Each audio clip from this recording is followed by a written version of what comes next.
Fidel está conectado. Esto lo 1, 2, presentas tú. 3, 4, 5, Jesús. María y José. Eso lo hacían en mi escuela católica. Jesús. María y José. Hija de María, caballero de Colón. ¿Dónde estudiaste? La superior en Caguas, en Notre Dame. Ajá. Yo soy de Caguas, muy cagüeño. ¿Estamos listos? Y continuamos este programa. Sin música, ¿verdad? Porque aquí nos vamos No, en vivo pero y a todo color. él va a poner música y que al final... Ok, pues nada. Bienvenido Quintín Rivera Toro. Muchas querido gracias, amigo Toño. y compañero artista que nos visita hoy para hablarnos de su más reciente producción. Pues entonces, espérate, que vamos a No se oía, recomenzar Martorell. porque no se oía. ¿Cómo que no me oía? Entonces, vamos a empezar con música, Fidel. ¿Ok? Te va a dar el cue. Y cuando te dé el cue, ahí entramos. Es importante que esta es la continuación del programa.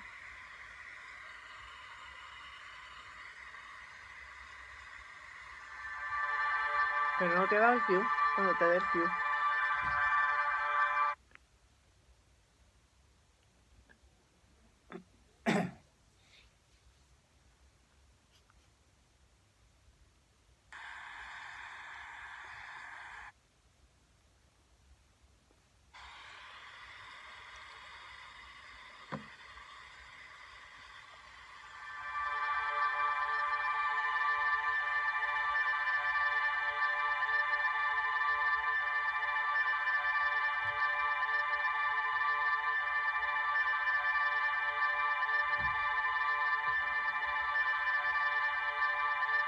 Y ahora, después de nuestra conversación con los amigos teatreros, tenemos la visita del amigo y artista Quintín Rivera Toro, con quien vamos a hablar de su más reciente producción y sus preocupaciones para el futuro, que son muy ambiciosas, como todo lo que ha hecho hasta ahora.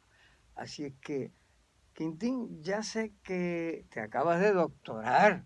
Eso es así. Que eso, óyeme, ser un artista y ser doctor a veces no deja de tener sus complicaciones. En estos momentos ser doctor es bien importante. Es importante, sí. Espero que tengas tu sanitizer y tu mascarilla a mano, pero mientras tanto, en lo que la chava y viene, tú estás presentando una exposición de tus más recientes trabajos. Quisiera que nos hablara de eso.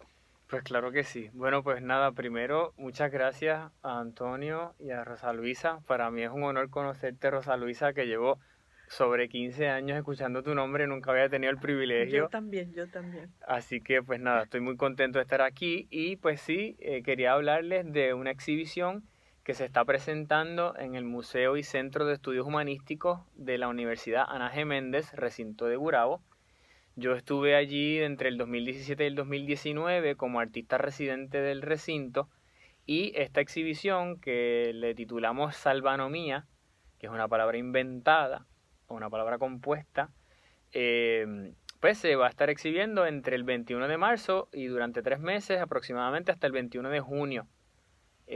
Salvanomía básicamente es la invención de la palabra salvación y la palabra dasonomía, que es el estudio de los bosques, porque yo, digamos que en los últimos 10 años de mi vida he ido desarrollando un interés profundo en lo que son las diferentes especies de la madera, sus capacidades, sus recursos, y eso precisamente es lo que enseño, una de las clases que principalmente enseño aquí en el recinto de Río Piedras, en el Departamento de Bellas Artes.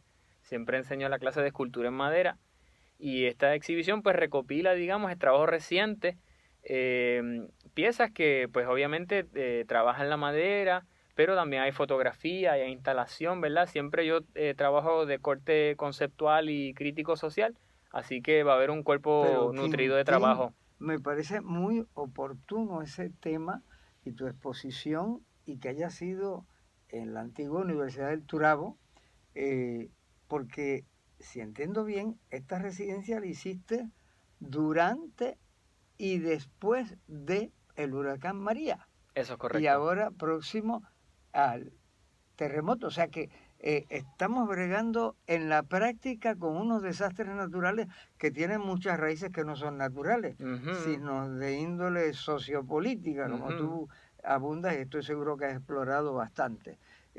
Me gustaría que nos hablaras de eso, que cómo esa coincidencia o causalidad ha influido sobre tu trabajo, el proceso y el producto. Sí, claro que sí. Pues mira, es fundamental, ¿verdad? Los procesos que atravesamos el país y, ¿verdad? Todos los afectados, nosotros los puertorriqueños y puertorriqueñas, esta experiencia que fue un trauma propiamente. La realidad del asunto es que ya yo venía un poco cocinando ¿verdad? Este cuerpo de trabajo a través de la documentación, por ejemplo, de las hojas, de cómo en un comienzo, cuando yo vivía en el noreste de los Estados Unidos, pues documentaba los colores tan violentos, brutales y hermosos del follaje, ¿verdad? Y digamos que esa fue la protopieza que da pie a esta investigación de la madera. Pero entonces, ¿verdad? Adelantándonos en el tiempo, yo empiezo la residencia en la Universidad Ana G. Méndez, en aquel momento el Turabo, en agosto del 2017. Al mes, 2 meses de eso, ocurre el huracán. Y claro, eso pues conceptualmente afectó muchísimo mi investigación. Yo reaccioné en ese momento a través de hacer unas esculturas en sitio, ahí a través del campus, recogiendo las mismas ramas que cayeron de los árboles allí que se encontraban. Y pues así tuve la oportunidad de hacer una serie de instalaciones propiamente. Yo en aquel momento le estuve llamando reconstrucciones porque era la idea de que tal vez con el material reusado, ¿verdad? El entre comillas, desperdicio vegetativo se podría reutilizar para hacer estructuras, ¿verdad? Pensando precisamente en el tema de la vivienda, de cómo uno podría, pues con ramas, rediseñar, ¿verdad? De manera improvisada hasta cierto punto, arquitectura, ¿verdad? Para protegerse. Pero además de eso, pues otros cuerpos de arte se desarrollaron. Toño dice, y tú lo dijiste en la pausa entre los dos programas de hoy, que tienes ahora un grado de doctor. Sí. Para hacer un doctorado hay que proponer una tesis. Uh-huh. Y me gustaría que nos hablaras de ese proyecto. Claro que sí. Pues mira, el doctorado tomó gran parte de los últimos 4 años de mi vida.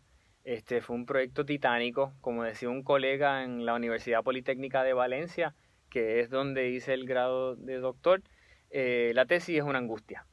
Es algo, un nudo que uno lleva en el estómago desde que empieza a conceptualizar hasta que finalmente se defiende.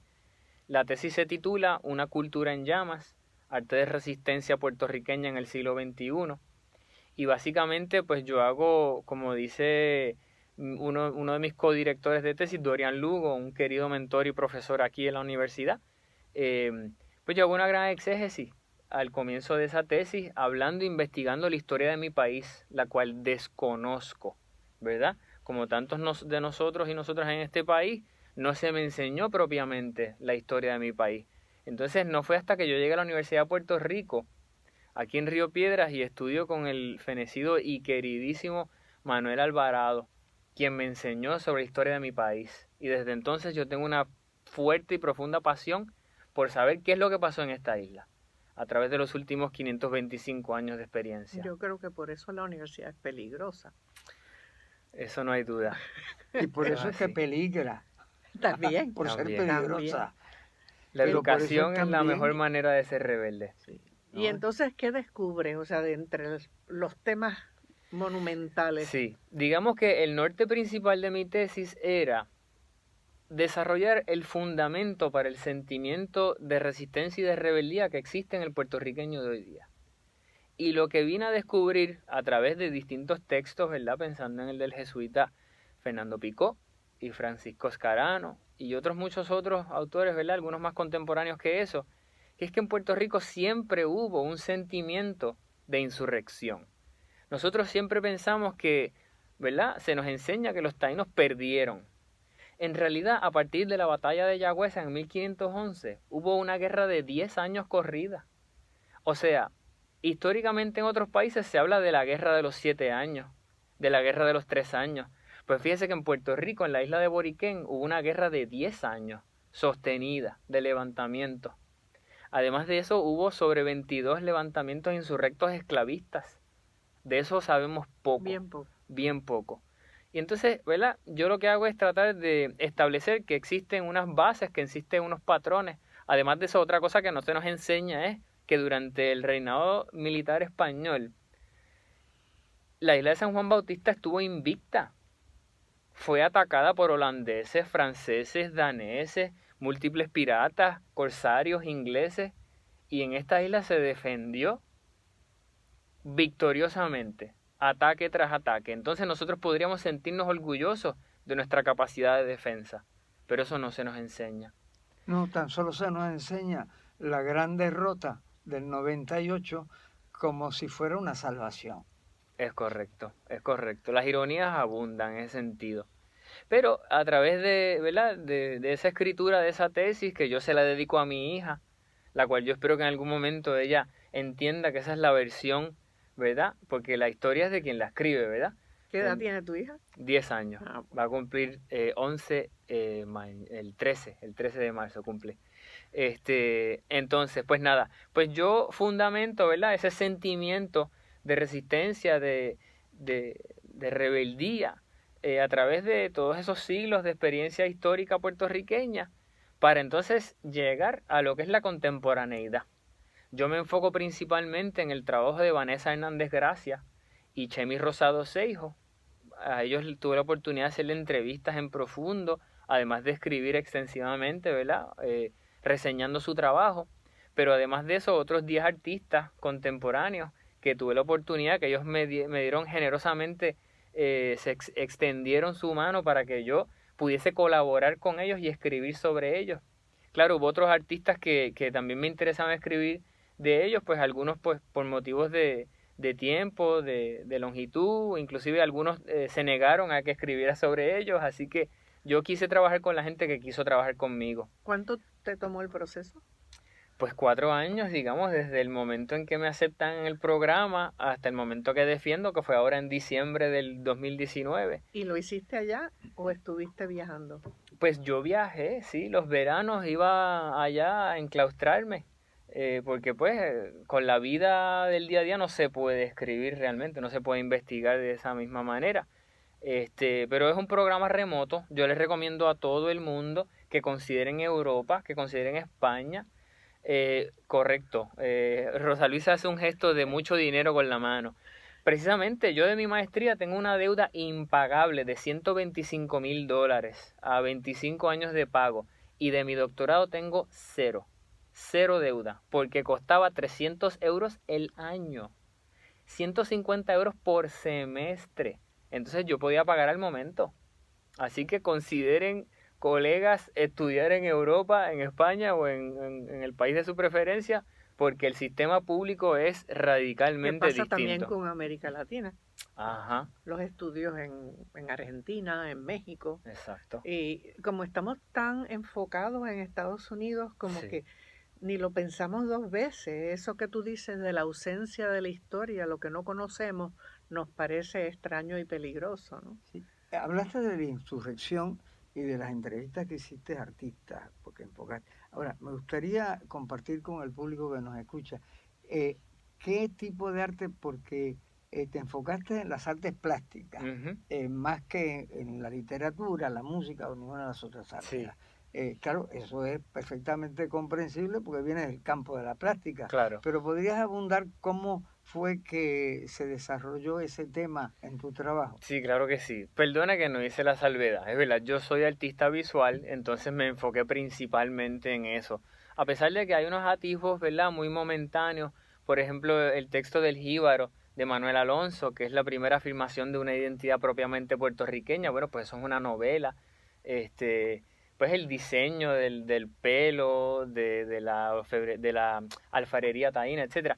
Pero sí, esa selección que es de artistas contemporáneos, pues es porque son gente próxima a mi realidad, porque somos contemporáneos, porque enseñamos en la misma universidad, porque exhibimos en los mismos espacios a través de, ¿verdad?, de Puerto Rico. Y entonces, pues claro, se me hizo difícil porque en Puerto Rico hay una abundancia de artistas contemporáneos, ¿verdad? muy sólida, muy robusta, a la altura de cualquier otro país. Eso de verdad que no me canso de enfatizarlo. Entonces, pues nada, el filtro, los criterios, ¿verdad? O sea, yo identifico que hasta cierto punto es inescapable hacer afirmaciones, dos manifestaciones, ¿verdad? O afirmaciones de identidad sobre la puertorriqueñidad, que es una forma de resistencia, ¿verdad? Yo decir, yo soy puertorriqueño, no importa lo que usted diga, no importa lo que sea, eso es algo que es recurrente a través de nuestra historia, que hay una afirmación de identidad constante, por eso tanta bandera, ¿verdad? Y además de eso, pues está la confrontación abierta a la experiencia colonial, ¿verdad? Entonces, pues yo identifiqué en un grupo de artistas balanceado por la mitad entre, ¿verdad?, género femenino, género masculino, y un colectivo, pues manifestaciones de esas dos, tanto de afirmación de identidad, esa identidad, por ejemplo, en el trabajo de Jamsi Leslie, que pues uno de los cuerpos favoritos de trabajo en la tesis, ¿verdad?, que ella precisamente lo que hace es incorporar una especie de transgénero, ¿verdad? Ella se pinta, se maquilla, se viste como los grandes pintores de la historia, Caravaggio, Rubens, Francisco Oller, ¿verdad? Y ella hace unos fotomontajes, ella, siendo, ¿verdad?, mujer, pues transgenerándose hacia la masculinidad. Y entonces, por el contrario, confrontaciones abiertas a la experiencia colonial, pues por ejemplo el colectivo de La Puerta, que es un colectivo anónimo, pues yo tengo la suerte de conocer a uno de ellos, obviamente no revelaré el o la, El ¿verdad? Bansky. Es una estrategia banskiesca, claro que sí. Pero bueno, ellos son reconocidos por dos eventos históricos, pues digamos muy particulares. Número uno, la bandera negra del viejo San Juan, que hicieron esa intervención, ¿verdad?, sobre la realidad, y eso se volvió un fenómeno mediático. Además que nos dio a los puertorriqueños y las puertorriqueñas la posibilidad de sentir el luto, ¿verdad?, dentro de la contemporaneidad, de lo que es la experiencia opresiva económica, digamos. Tal vez en otras épocas la opresión se manifestaba de una forma militar, ahora se manifiesta de una manera neoliberal, ¿verdad?, a través de la economía. Y además de eso, ellos han sido dueñas y señoras y señores de un muro de mucha prominencia en la avenida Valdeoriotti de Castro, donde periódicamente cambian un mensaje, unos mensajes bien provocadores, que usan palabras soeces, que critican directamente, ¿verdad?, a las formas de control en nuestra isla. Y pues nada, por eso pues a mí me encantó reseñar su trabajo y criticarlo, teorizar sobre el mismo. Yo quisiera saber cómo tú armonizas tu pulsión de artista concreto, que tiene una exhibición en estos momentos, con tu formación como teórico. Sí. Si eso se armoniza en el magisterio, sí, o se coloca en otro lugar. Mira, de entrada, la idea de enseñar, pues para mí era un trabajo, ¿verdad? Mi otro trabajo es de carpintero, en una compañía de renovación y construcción, además de tratar de vender mi trabajo, que pues en selectas ocasiones se logra, y hacer, ¿verdad?, 20 otras cosas más, que siempre históricamente hemos hecho los artistas, somos freelancers, como decimos. Pero con el tiempo me he ido enamorando de la enseñanza, sin duda alguna. He entendido que es un poder muy privilegiado y muy extraño el escoger qué se enseña dentro de las aulas. Entonces... Dentro de las aulas. Dentro, ¿qué yo dije? No. La jaula que... En la jaula, el aula, el salón, el taller, bueno. No, pero que es muy feliz esa pronunciación. Ajá. Porque los estudiantes están cautivos. Están en las aulas. Sí, sin duda hay una diagonalidad. Es que la pronunciación boricua tiene sorpresas muy gratas. Como el arma y el alma. El arma y el alma, pues eso es así. Perdona, eso no, interrupciones eso, así pero como mi psicoanalista, accidentes felices. Sí, mi psicoanalista estaría orgullosa. En todo caso, pues, ¿cómo se armoniza? Pues se tiene que armonizar, no hay de otra, ¿verdad? Necesitamos, cuán escaso pueda ser la paga, necesitamos esa paga, ¿verdad? Sin el dinero la máquina no funciona. Entonces, en realidad para mí ha sido súper gratificante. Yo tal vez me siento que en estos momentos estoy teniendo mi semestre más inspirado dentro del salón. Me siento, y claro, eso tiene que ver con la precariedad emocional, psicológica y económica que estamos viviendo. Yo creo que mientras más me aprieta a mí la realidad puertorriqueña, con más deseo enseño yo. Y claro, pues se ha manifestado en yo tener la oportunidad pues de filosofar con mis estudiantes, de aprender de ellos, que claro, eso sabemos todos los que enseñamos, que es una relación simbiótica. Así que casi que, tú sabes, que es una circularidad entre todo. Yo no estoy negociando nada, yo estoy abriendo los brazos. Y estando presente. Y estando presente. Y entonces nos puedes contar un poco de esta exhibición que tienes en el Turabo y de tu afinidad, pasión con el pueblo de Cagua. Claro que sí. Bueno, pues a ver, vamos a empezar de atrás para adelante, ¿verdad? Okay. Yo no crecí orgulloso de ser cagüeño. Yo nací en el 1978 y digamos que durante los años 80 yo sentía que Caguas era un país despoblado, deprimido, sucio. Y claro, la mirada era hacia San Juan, siempre hacia el norte. ¿Qué pasa? Pues yo, siendo entre comillas de la isla, pues recibí mucho rechazo, ¿verdad? Desde las maneras en que contestaban de Cagua y tan lejos. De Bayamón. Exactamente. De Carolina. Exactamente.